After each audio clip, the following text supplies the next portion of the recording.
Okay, so today I really want to talk about Camphor Laurel.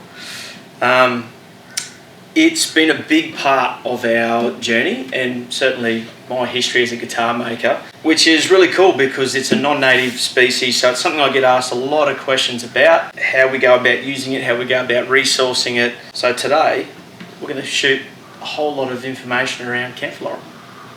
Let's go and take a look. So Camphor Laurel in Australia, it's had a bit of an interesting history, I guess.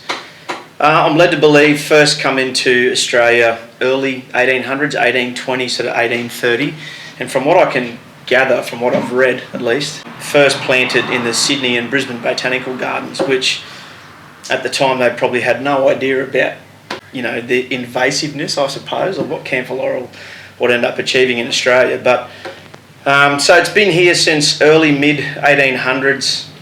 And fundamentally planted around where the big push was to clear agricultural land for the dairy industry. So, you know, it was mass clearing happened in sort of New South Wales, northern New South Wales, southeast Queensland. And Camphor Laurel was planted as an ornamental.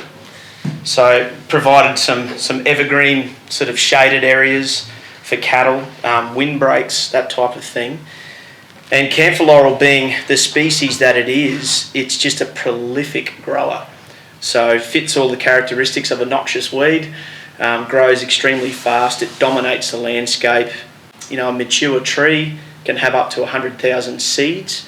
So, you know, native wildlife are eating the berries and the seed transport happens really rapidly and really fast. So Camphor Laurel sort of has taken over our slower growing native trees. So it's been considered a noxious weed and a pest for a long time, and it probably wasn't until probably the 20th century at least, where we started to look at, hey, well, let's have a look at this wood, what can we do with it? Here's a couple of examples.